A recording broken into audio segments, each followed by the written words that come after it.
the history of the East African community is so rich. It dates back to 1905. Okay, when we were talking about the Currency Commission. Then it comes to 1917, when there was another group that said, we need to work together. It moves to 1946. And then it goes up to 1960. Before 1966, it was actually only Kenya and Uganda that were working together. The fiscal policy that we have is for us to be able to have that single currency that is going to help us to trade every year from the year 2000. After the revival of the Second East African Community in 1999, we've had what we call the Juakali exhibitions. This happens on an annual basis, rotationally. Economic integration for the ordinary citizen, it would mean someone would relate to it as something of the high income earners. So what does the EAC integration mean for the ordinary citizen of Uganda and across the region? First of all, I want to congratulate His Excellency the President of the Republic of Uganda, His Excellency Yoweri Kaguta Museveni, for assuming the chairmanship of the community for the next 1 year. Currently, we are having quite a number of issues at the borders in the eastern parts of Uganda, that is Malaba and Busia, and specifically it is to do with congestion. So this is going to help us to decongest. The Ministry of East African Community is a small ministry with a very big mandate. And we are headed by the First Deputy Prime Minister, who is also the Minister of East African Community Affairs. She is also the chairperson of the Council of Ministers. Wow. So this is Right Honorable Rebecca Alitwala Kadaga. Borderless Voices, where stories cross borders and ideas build bridges. Proudly brought to you by the Ministry of East African Community Affairs, Uganda. Tune in, speak out, be part of the movement. Welcome to Borderless Voices, the podcast where we break down barriers and explore the ideas, the people and policies shaping our region and beyond. I'm your host, Joan Mulunji, and today we are diving into one of the most important conversations of our time, and that is East African integration. And we are joined by a very special guest, the Commissioner for Economic Affairs at Uganda's Ministry of EAC. He will be sharing insights on how economic policies are driving integration, and what is Uganda prioritizing, and how can the region move closer to a truly borderless future. So stay tuned, lean in as we get started with Borderless Voices. Commissioner, it's a pleasure to have you today. Thank you very much, Joan. Very nice to have you. The viewers would like to know who you are. Thanks so much, Joan. And my name is Leo Kizito Ojara. Ochaya is a fourth name. That's a family name, which I rarely use. I work as Commissioner for Economic Affairs at the Ministry of EAC. I have held this position since October 2017, so it's come close to 10 years. Okay. Previously, I had an opportunity with working in the private sector, so I do have quite a bit of knowledge about the fast-moving consumer goods business in the private sector. I worked in the telecoms, I worked in the breweries industry. I also worked with the soft drink industry. Okay. I am also a sign language interpreter for the deaf.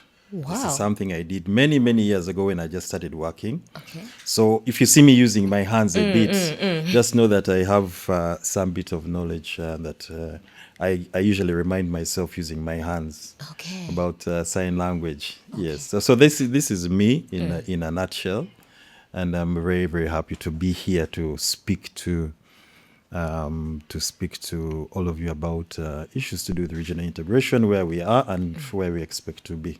Okay, so what does the Commissioner for Economic Affairs do at the Ministry of EAC? Our role is more or less a coordination role. Okay. Our ministry is a very unique ministry. The Ministry of EAC was set up in 2007, and it was set up as one of the outcomes of the establishment of the treaty of the EAC. So you find that each partner state is expected to and does have a Ministry of East African Community Affairs. Our role, not only in my department but as a ministry, is to coordinate all issues to do with regional integration with the country. So if there's anything to do with finance, anything to do with trade, anything to do with customs, other areas of health, infrastructure in the region, this information comes from the EAC Secretariat first to the Ministry of EAC, Okay. and then we disseminate this information to the rest of the ministries, departments, and agencies. We are not implementers per se, but we do coordinate all the activities that happen in the different areas. Wow, that sounds so vast. You spoke about coming from the private sector. Yes. Why did you leave the private sector and then public service? I think it's really just a matter of choice. Okay. In terms of personal growth and development. I will give you a story.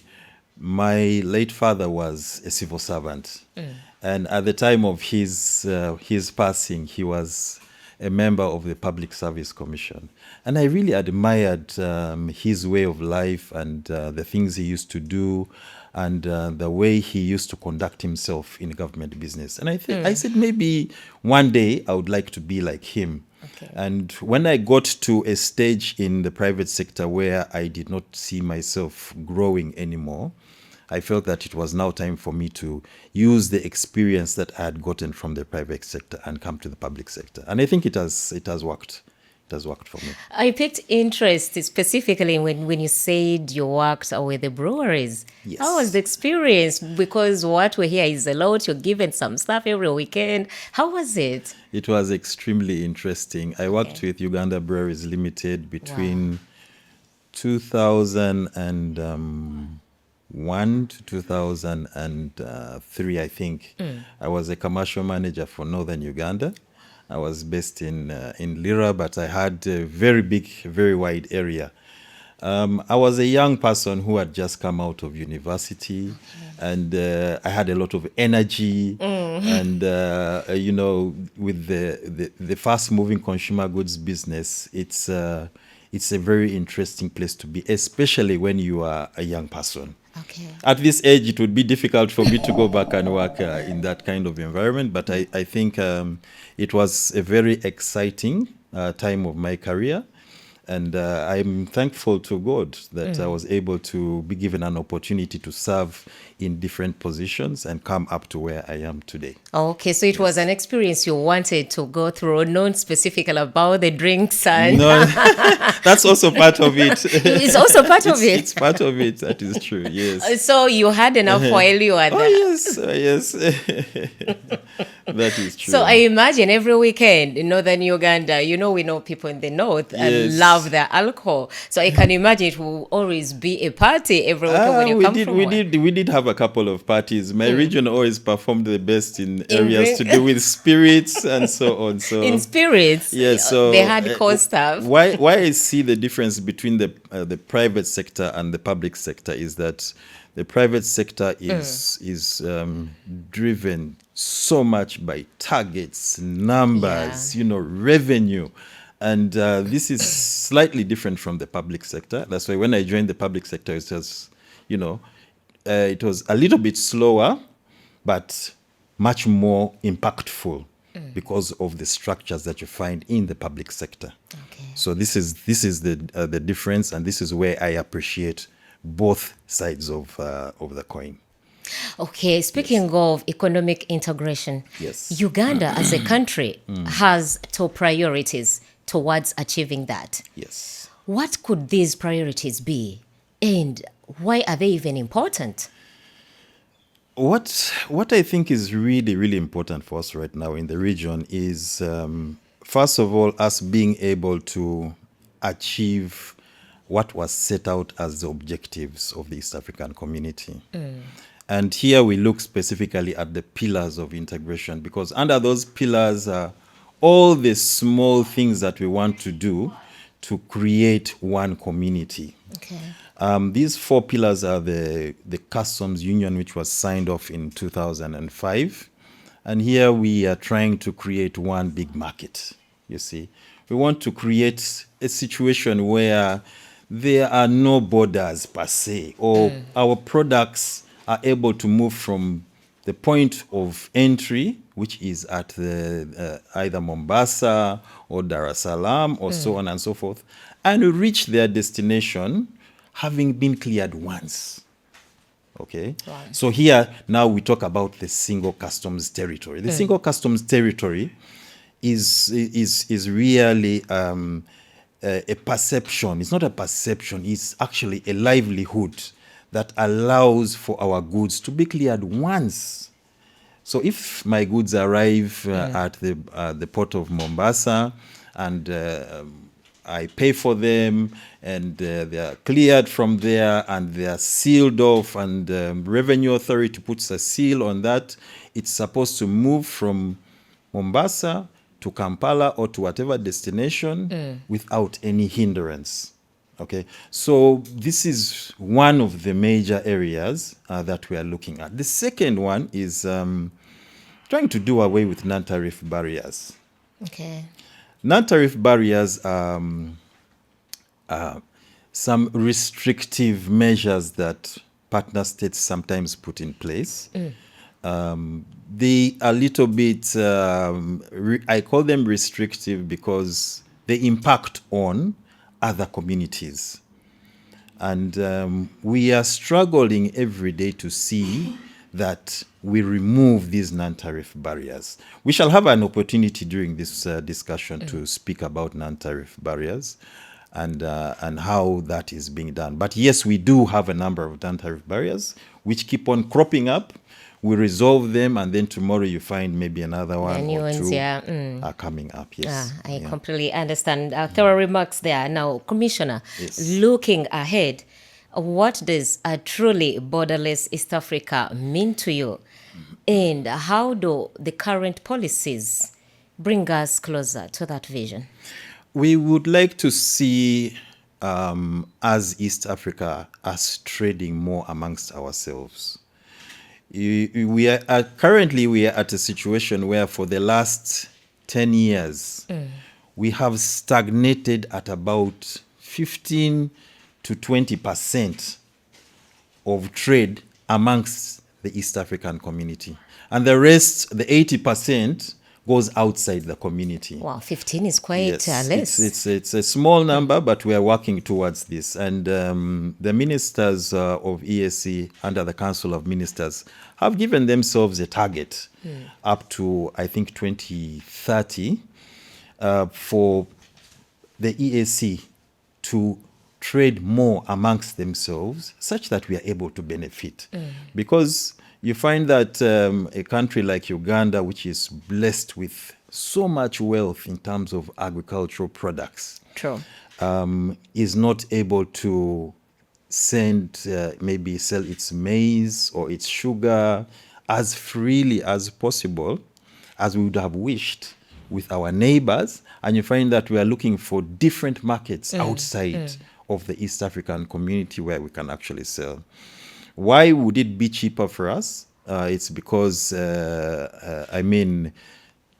look at transport costs of transporting whatever it is that we produce to further places. So we need to try and centralize and improve on our intra-EAC trade. Okay. Economic integration for the ordinary citizen, it would mean someone would relate to it as something of the high income earners. So what does the EAC integration mean for the ordinary citizen of Uganda and across the region? We need to, this brings me to the second pillar of integration, which is the common market.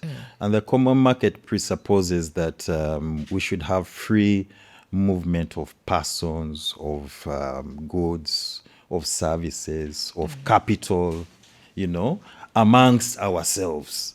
Okay. And to some extent, I think we have been able to achieve quite a lot.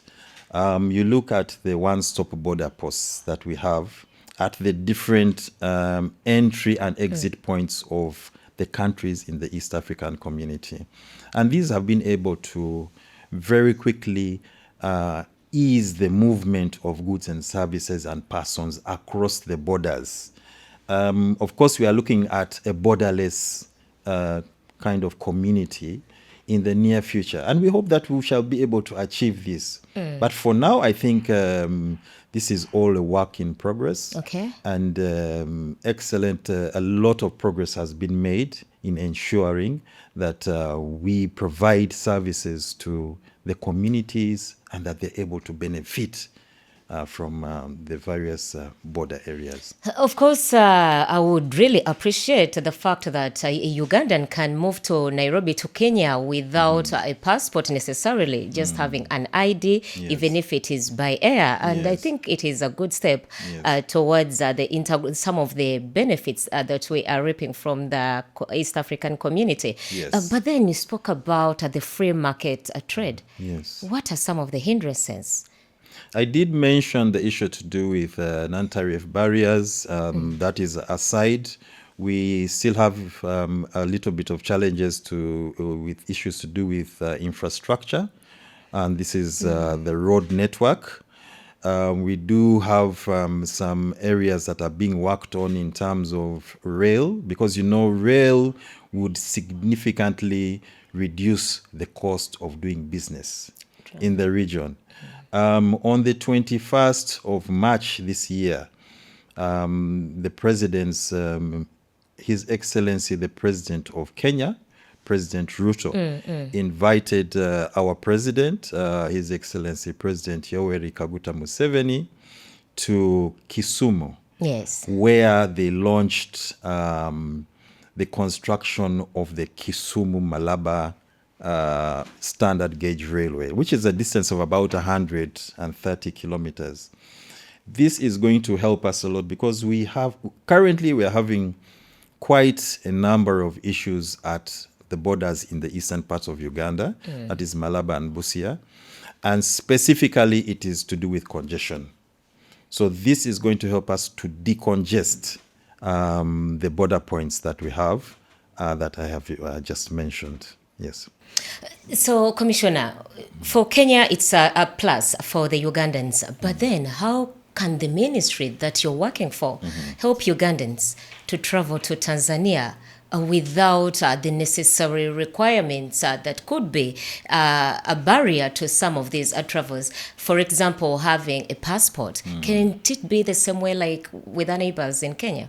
Yes, there is a lot of discussion that is currently ongoing with all EAC partner states.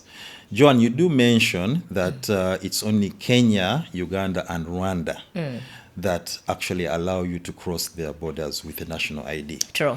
And we've been having protracted discussions with the United Republic of Tanzania and others, Burundi and so on. And yes. And it is still in the pipeline. We are hoping that in the very near future, the one that is likely to work for us soonest is Tanzania.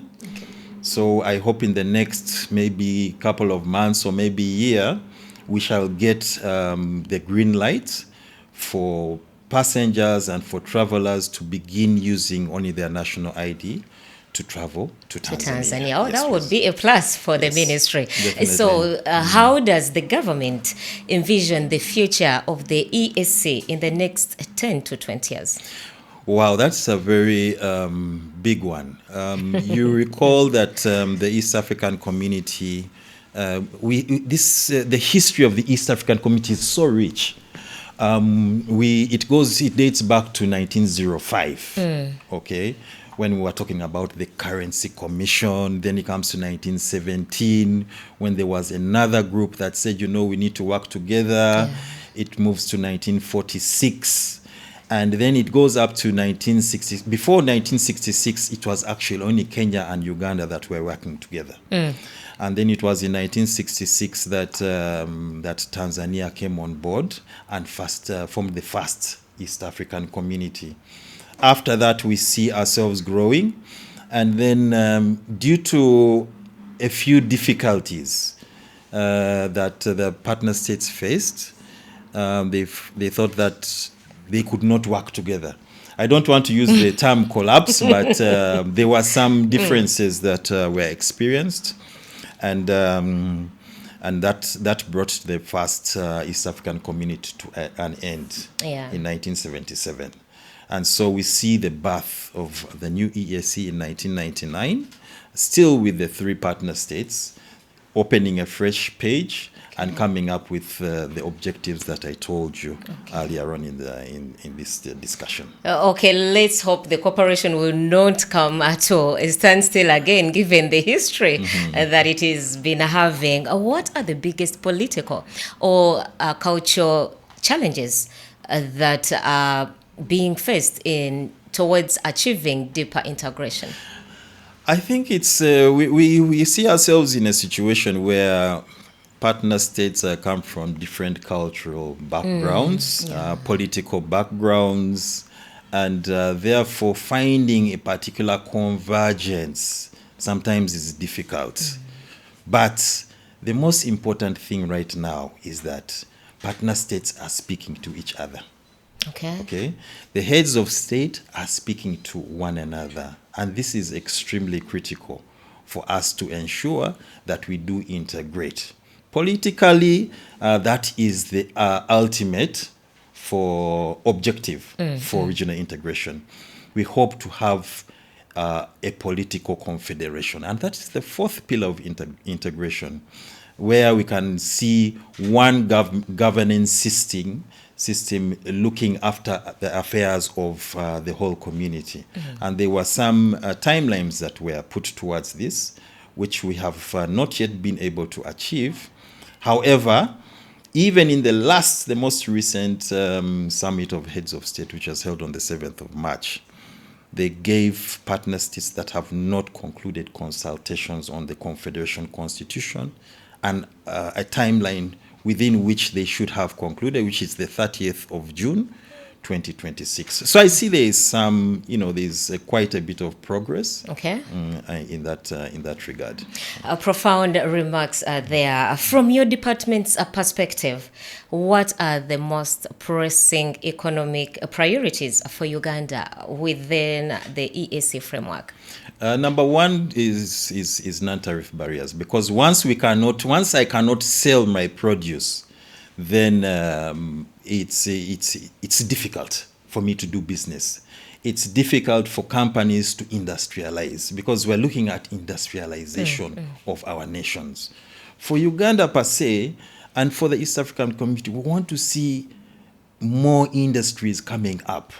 Okay, but if we cannot trade amongst ourselves, then this is a big problem. Secondly, is the issue of exchange of currency. We did have a target for us to have a single currency by 2024. And this was set by the heads of state way back in 2004, where they set up a commission that was supposed to look at the East Africa Monetary Union, which would eventually become the East Africa Central Bank.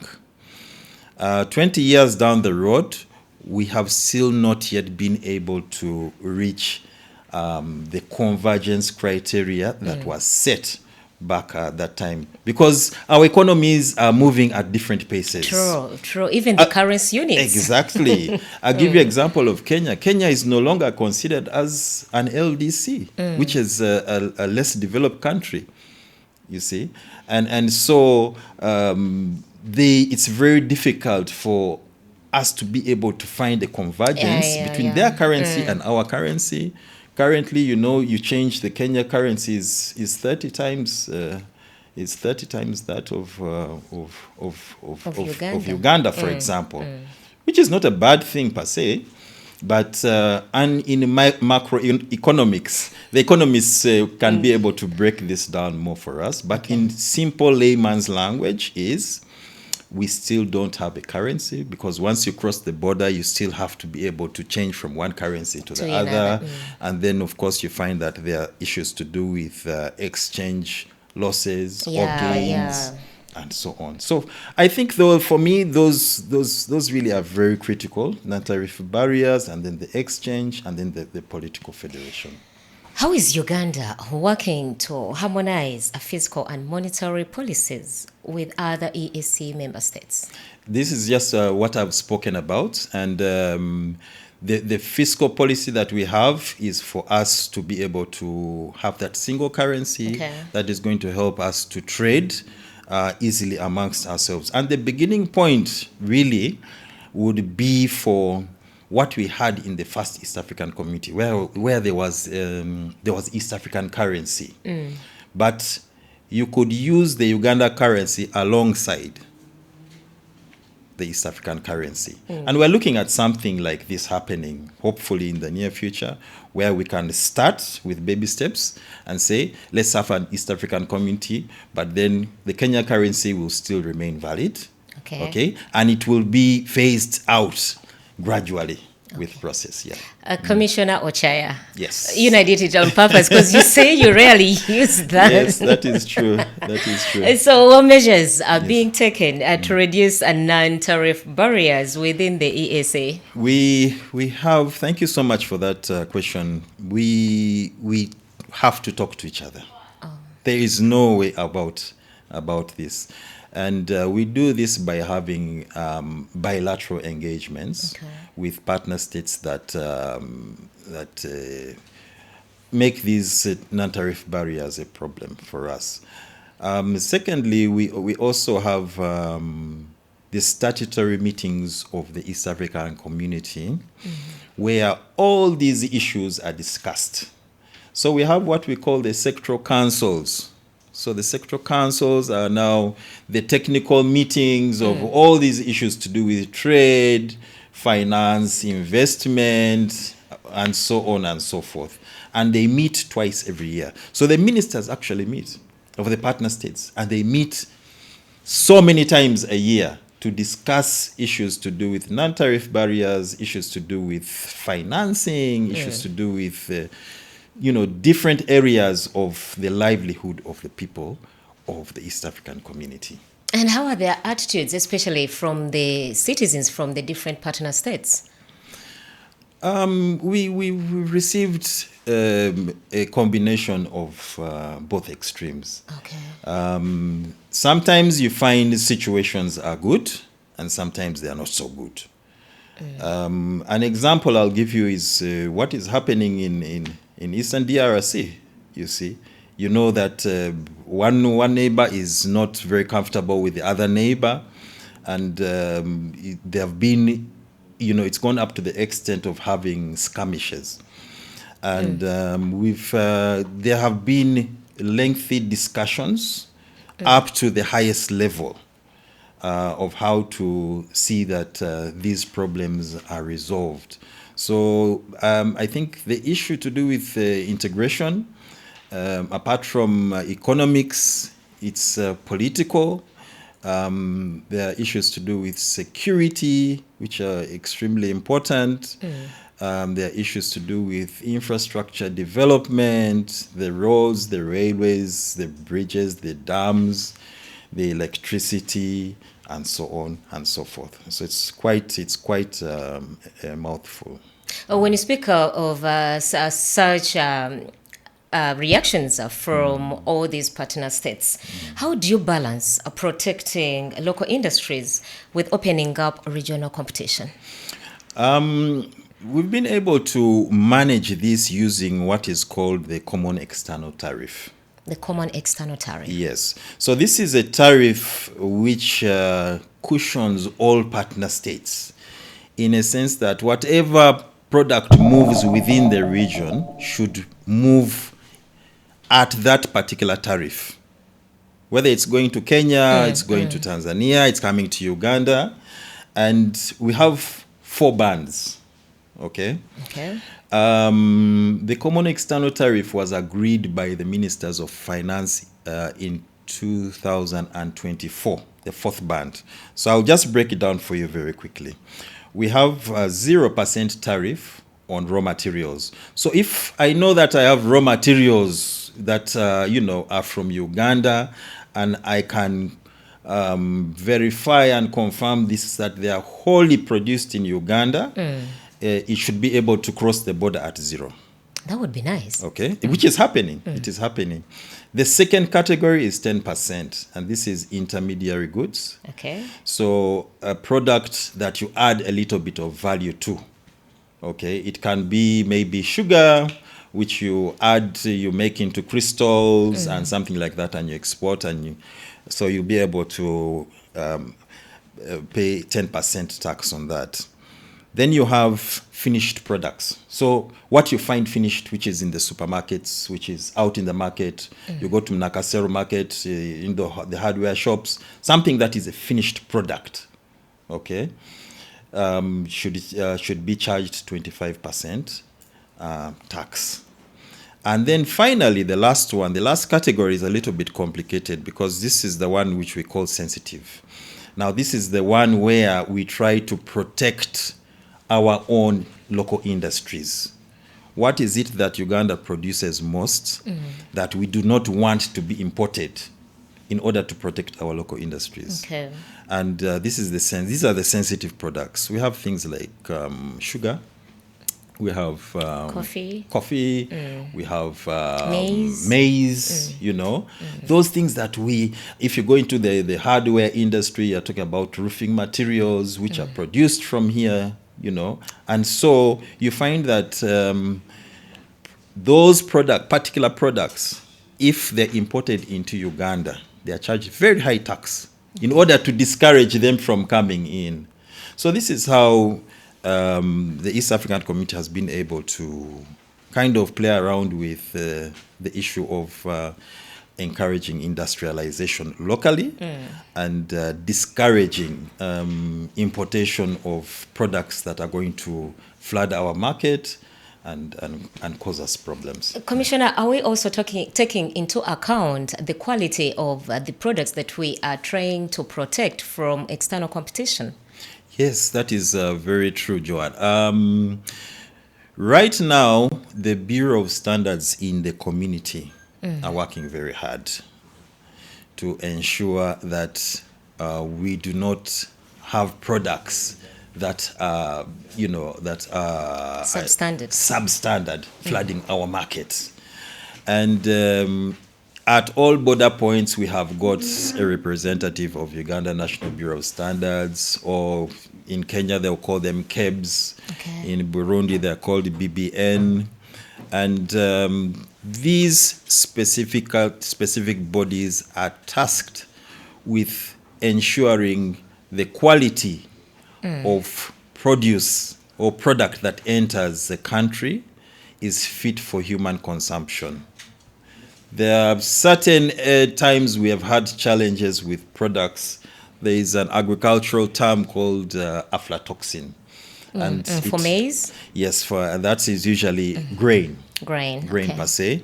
And according to the biochemists and all, there is a certain level of aflatoxin which is acceptable in a product, because you can't have a product which is 100% free of that, free of moisture. Okay. So it's basically a moisture. And so you find that we've had, in the recent past, we've had problems with the Republic of South Sudan, who have stopped our produce from crossing over because of a thinking, or they say that there were unacceptable levels of aflatoxin in a product, in some grain crossing over, and so on and so forth.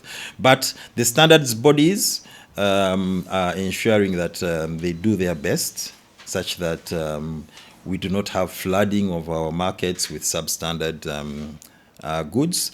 Then another thing is having a Q mark on any of our products, which is in the markets, which is in the supermarket, on the shelf. anywhere for sale, it should have a Q mark, and that's a quality mark. Okay. Which is internationally acceptable. So once it has that quality mark, then you should be rest assured that this product is actually good for human consumption. It looks like we are minding about the large-scale industries. How is the government preparing small and medium enterprises to benefit from the integration? There is a very specific and deliberate effort by the ESC partner states to grow and help the micro, small and medium enterprises to flourish in their own way. We find that 80% of all the trade that happens is 70% of it is really done by the micro, small and medium. True. Okay. And every year from the year 2000, after the revival of the Second East African Community in 1999, we've had what we call the Juakali exhibitions. This happens on an annual basis, rotationally. So from 2000 up to 2025, we only had a small break during the COVID period because of the restrictions at that time. But the last one was held in Nairobi in Kenya from the 10th to the 17th of November 2025. And it happens on a rotational basis. Previously it was South Sudan. In 2026 it's expected to happen in Kigali in Rwanda. And so you find that thousands of micro, small, and medium enterprises,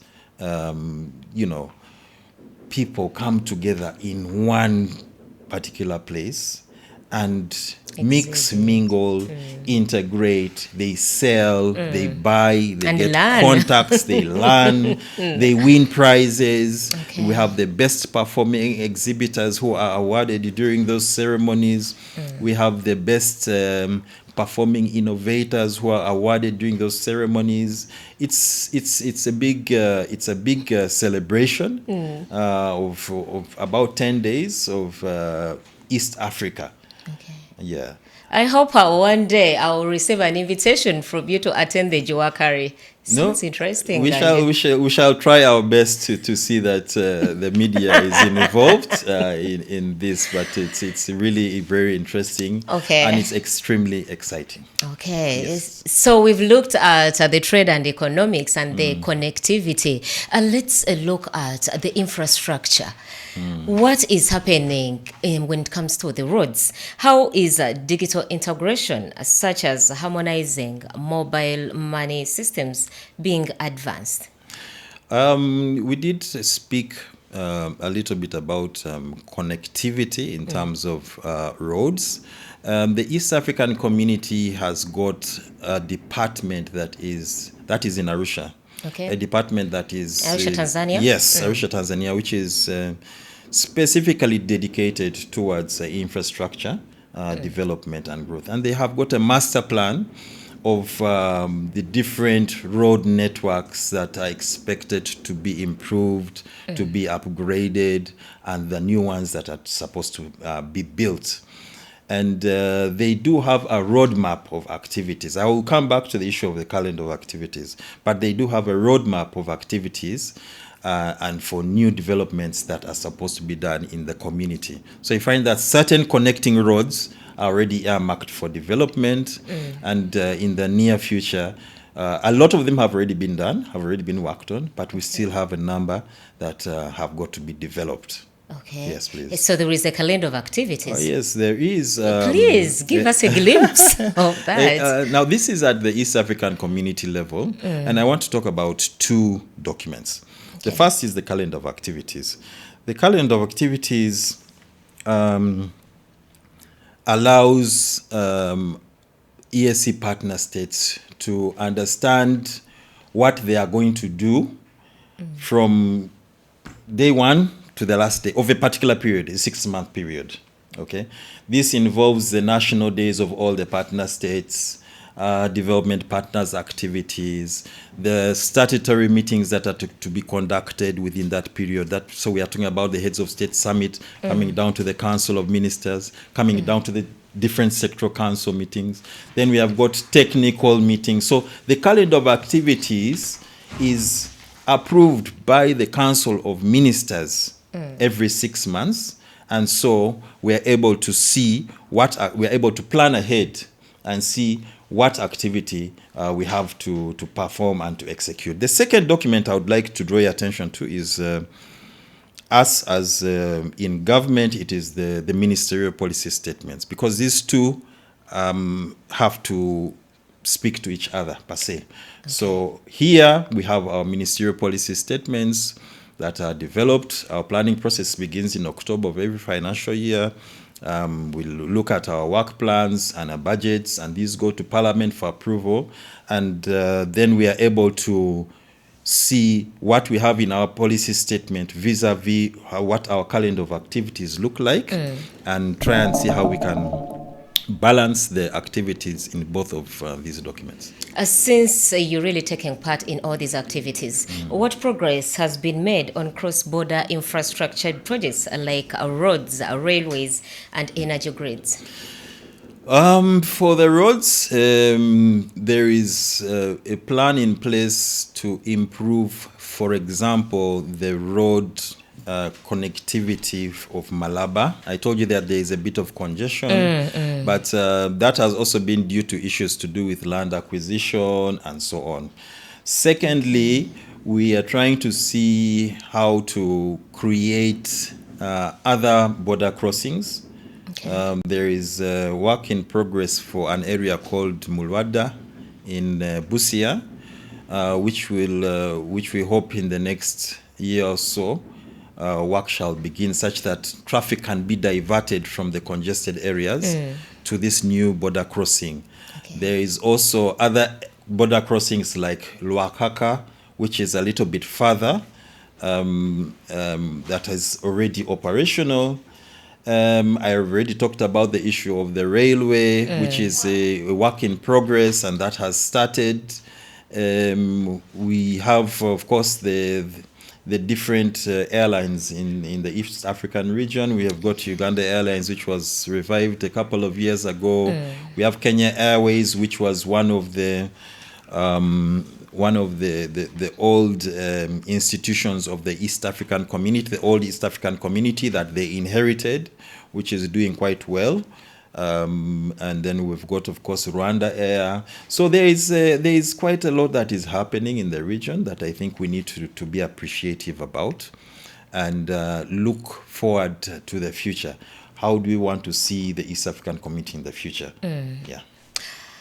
Those are thorough insights from the Commissioner for Economic Affairs at Uganda's Ministry of EAC. We are going to take a quick break, but do not forget, we still have a lot coming up. We are going to talk about security. We are going to discuss, of course, the governance around the EAC. What do you benefit as a Ugandan? Thank you for tuning in to Borderless Voices. Welcome to the Borderless Voices podcast, your front row seat to the East African community integration journey. Each episode bridges nations, cultures, and conversations, bringing you closer to the voices shaping our region's future.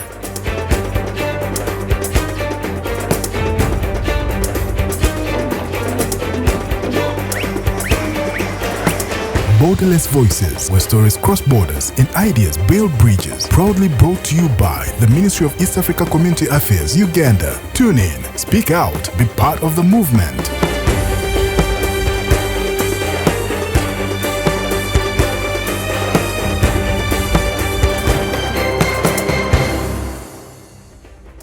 Welcome back from that quick break. Thank you for keeping it on, Borderless Voices. We are still with the Commissioner for Economic Affairs at Uganda's Ministry of East African Community Affairs. Commissioner, before you even go ahead, tell me, paint a picture for our viewer there. What is the Ministry of East African Community Affairs like? What is the structure? Thank you so much, Joanne, was a good break that we had. Indeed. Needed it. The Ministry of East African Community is a small ministry with a very big mandate.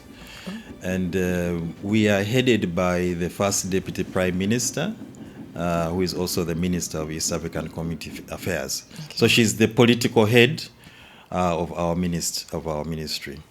And as of 7th of March, she is also the chairperson of the Council of Ministers. Wow. So this is Right Honorable Rebecca Alitwala Kadaga. So she's the chair of all the ministers of EAC in the region for the next 12 months. Mm-hmm. Maybe if you're given an opportunity, we shall talk a little bit about the summit. Please. And what transpired at the summit of the 7th of March. Then we have got the Minister of State for EAC Affairs, who is Honorable James Magode Ikuya. He's not a member of parliament per se, but he's a political appointee by the head of state. Okay. And so he supports the senior minister in the role of running the ministry when in areas when he's delegated to do so by the senior minister. We have got the permanent secretary, who is the accounting officer of the ministry. Okay. And this is Edith Mwanje, and she's the mother of the ministry. She's the one who drives everything, all the activities of the ministry, supported by the respective departments. Then I will go down to the departments and stop there. My department is called that of Economic Affairs, which I head. And then we have the Department of Political Affairs. We have a Department of Social Affairs. And then we have a department for infrastructure, production and infrastructure. So all these departments are headed by a commissioner in their own right. The final one is the one that is the engine of the ministry in terms of resource, which is finance and administration, which is headed by the undersecretary. Okay. So this is basically our ministry, and this is us. This is you. Yes, please. And how is the funding? We are getting there. Okay. We are getting there. Just 2 weeks ago, we were defending our ministerial policy statement before the Parliamentary Committee on EAC Affairs. Yeah. And we were able to register substantial improvement in different areas of our budgets. Yeah.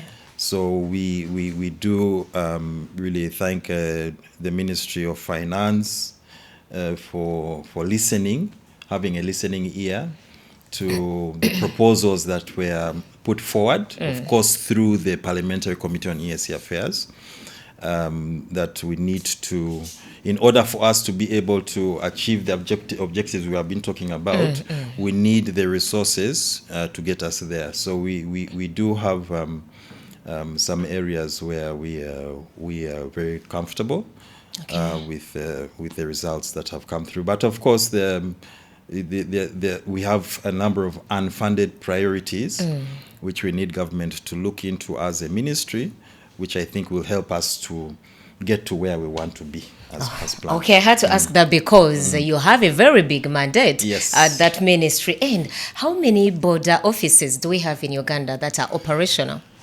Currently, under the ministry, we have 3 where we have officers. Okay. Where we have staff of the ministry, we have 3.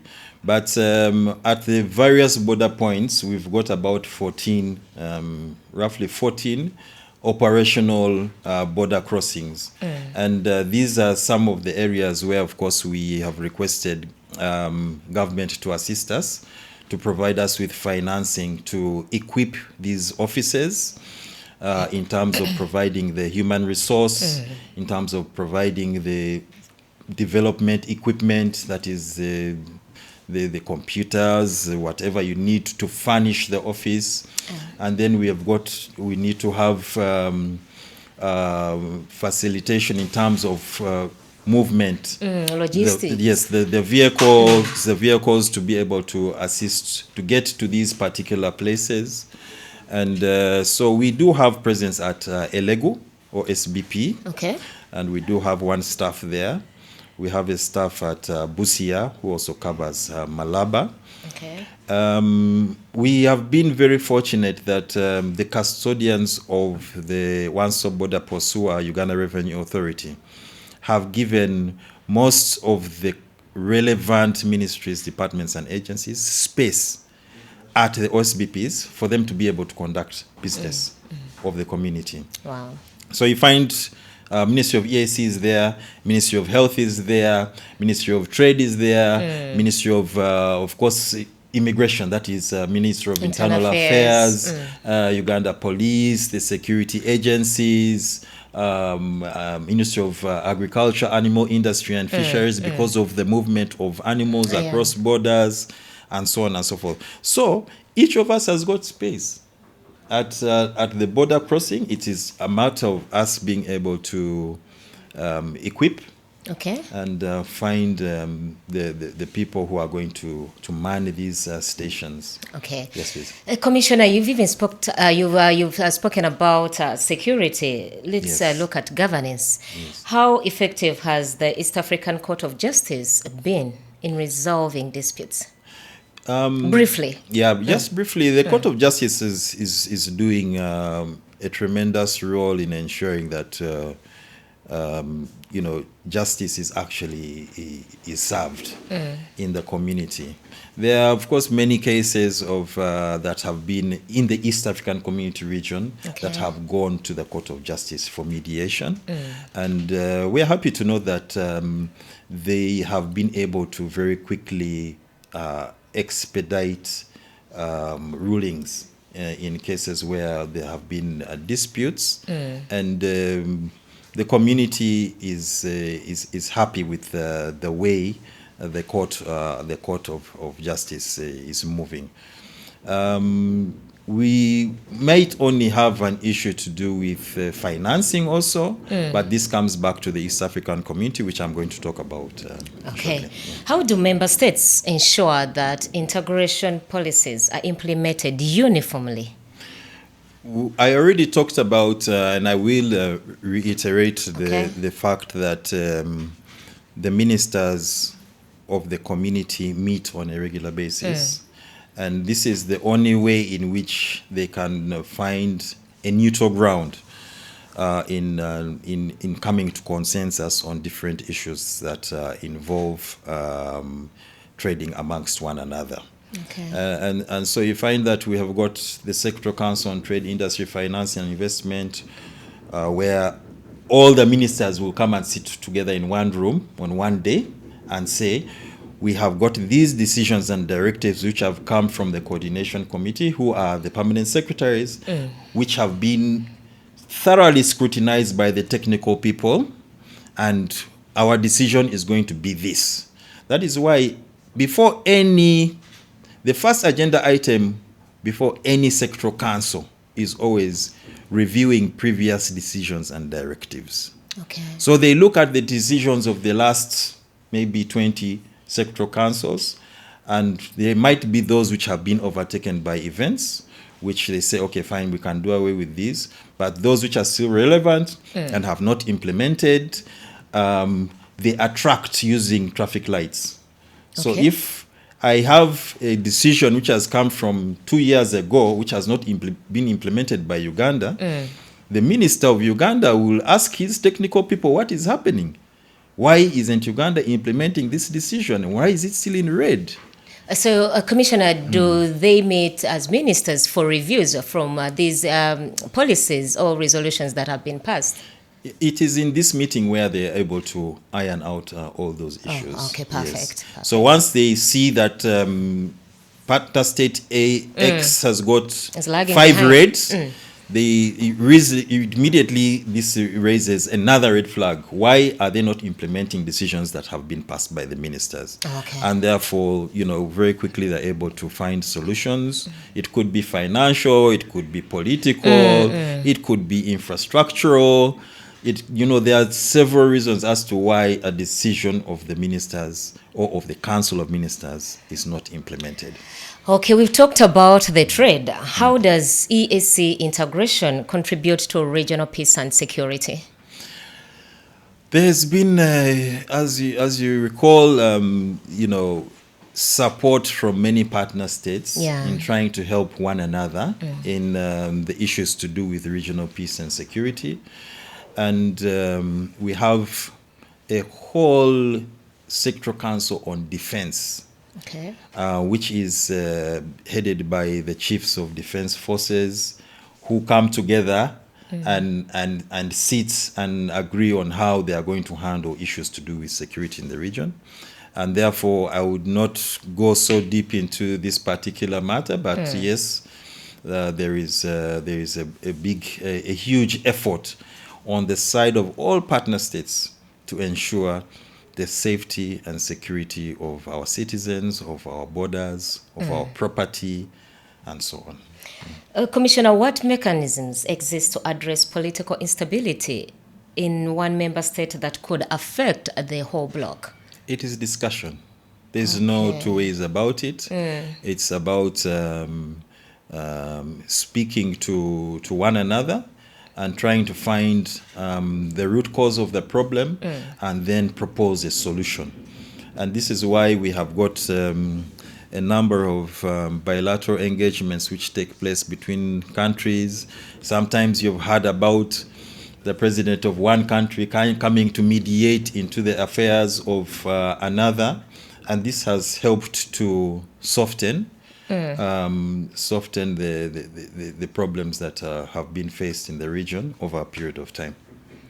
Okay, from a quick outlook, from your perspective and from your point of expertise, yes, what benefits do you think ordinary Ugandans, citizens, are reaping or are likely to reap from all this integration? I think the numbers, first of all, the numbers. Currently, we stand at about, before Somalia joined recently, we were standing at about a total trading block of about 330 million people. Okay. So if somebody has become innovative and has a product that he's producing, locally in Uganda, I'll give you an example of a company that is making gorillas, and they're able to produce this massively, which they are doing now. The snacks. Yes, the snacks. And they're able to send them across borders. I can assure you, this company is going to get rich. Wow. And the country, we as Uganda, we shall benefit from the tax that they pay. To what? And that's just really just a very small example of us being able to trade, having all these people to buy our produce. But as long as we make it accessible, and then each partner state should allow products to be able to cross the borders. Accessible and affordable. And affordable, yes. So I think that is, in a nutshell, that is it. People should be able to trade and have more money in their pockets. People should be able to cross borders seamlessly.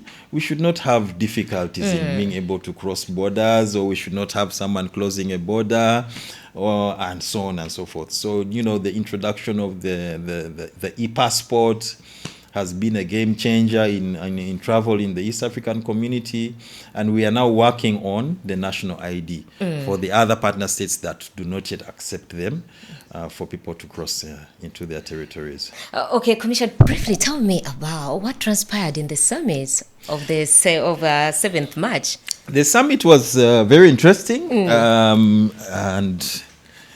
first of all, I want to congratulate His Excellency the President of the Republic of Uganda, His Excellency Yoweri Kaguta Museveni, for assuming the chairmanship of the community for the next 1 year. Okay. This gives Uganda a huge opportunity to do a number of things that we may not have been able to do in the last 12 months, being the chair. I did mention that our minister, the Right Honorable Rebecca Alitwala Kadaga, is the chair of the Council of Ministers now. And so we find ourselves in a situation where all the meetings of the East African community have got to be chaired by Uganda or by a Ugandan. Okay. So from 7th of March going forwards for the next 12 months, this is what is going to be happening. I wouldn't want to misquote what the presidents decided, but if you'll allow me just 1 minute, I'll just read. If my producer gives me that leverage. If you can just give me 1 minute to look at the report of the Council of Ministers for the period 30th November 2024 please. To 31st December 2025. And they looked at just a few issues which are extremely important. They vacated their decision of the 23rd meeting of the summit adopting a sustainable financing of the East African community on a 65% equal contribution and 35% assessed contributions financing formula, and adopted a new financing formula for the community of 50% equal partner contributions and 50% assessed contributions, and directed the partner states to implement the formula with effect from 1st of July 2026 without fail and without further consultations by the Council of Ministers. Wow. So that was a very strong directive, meaning it should not be opened up by anybody. This is a decision of the heads of state. Secondly, they decided to waive as a one-off 50% of all areas due to all partner states, due to their prevailing circumstances in all partner states, on the condition that the 50% is paid within 2 years from 7th of March 2026. That's the second. Then the next one is directed the council to finalize the schedule of sanctions taking into account the new financing formula adopted by the summit and report to the 26th meeting of the summit. And then this one is very important. We have been talking about it. Number 4, directed the partner states and the council to resolve all outstanding reported non-tariff barriers to trade within the community by 30th of June 2026. 30th June? Yes. So we have just 3 months, 2 months. About 2 months, for roughly. all NTBs to be resolved. This is a directive by the heads of state. And then the rest I will not go into because they are quite detailed, but these are the ones I thought I should just bring out very quickly. So it's going to be 50% contribution by partner states. Previously it was 100%, where a partner state was expected to pay about $7 million per year annually, broken down, but to be paid within the first 6 months of the calendar year. Okay. So by 30th of June, every partner state was expected to have paid up, their contributions. Unfortunately, some of our partner states, because of certain difficulties, have been defaulting on this, and they have not been able to. They have accumulated huge. An example of South Sudan. Yes, but then the second was it the second decision there? Yeah, they decided to waive off 50% of the debt of all those who were owing the community. So the heads of state have waived off the 50% and said they should pay off the 50% within 2 years. So they will not pay all the arrears? No. Wow. They will not pay all the arrears. So those who are demanding, those who are owing, say $20 million, 10 has been chopped off. So they are expected to pay 10 in 2 years. So 5 and 5, which is, I think, a good thing. Then secondly, the 50%, I think it's a very welcome decision by the heads of state, such that a partner state, which is struggling economically, should not be paying the same as a partner state that is considered, well off, and so on and so forth. So you find that now with the new model, Kenya, which has the highest gross domestic product, are going to be paying higher. and a partner state like Burundi will be paying. I hope they don't feel like it's unfair. No, I don't because know. they are playing on the same I ground. don't know. This was the decision of the heads of state. And a directive at a that. directive. No debate. No debate, and it must be implemented. So we really applaud the heads of state for this excellent decision. And, Okay. Yes. Thank you so much, Commissioner, for those powerful and informative decisions. Who knew that those were even directives? Yes. We thank you for It's that. a public document. Indeed. Yes.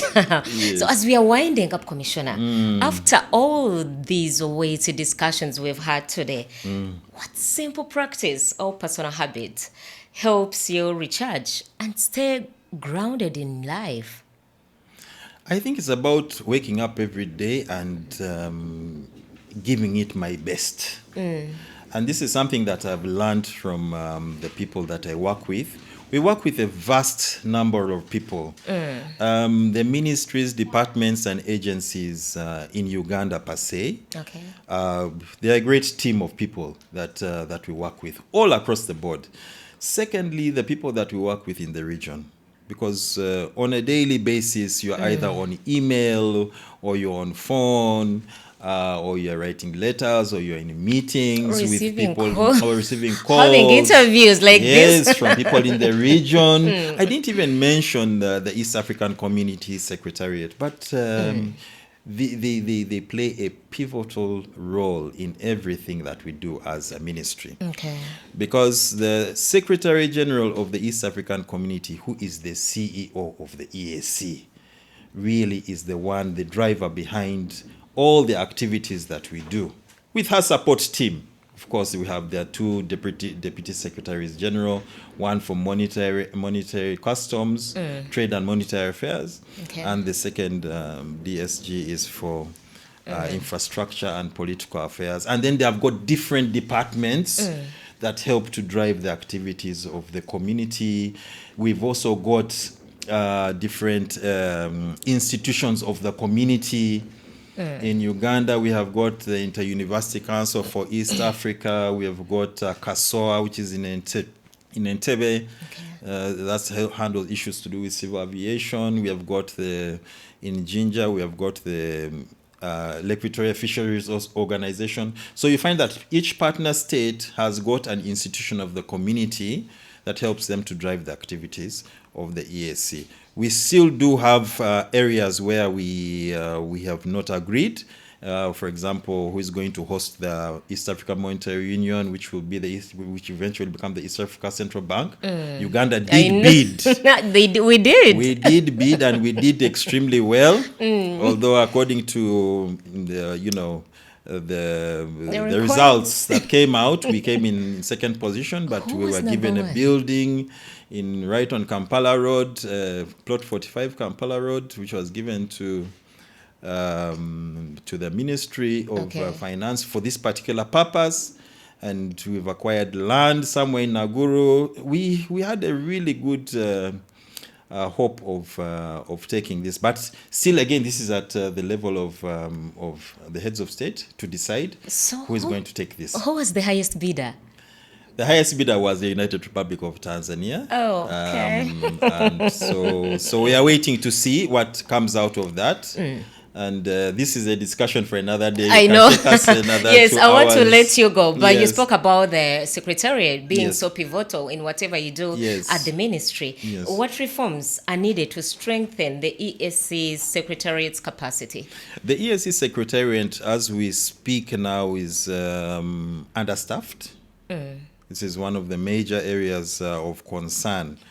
It is understaffed, and once it gets back to staffing of 100%, we're going to see activities running the way they're expected to run.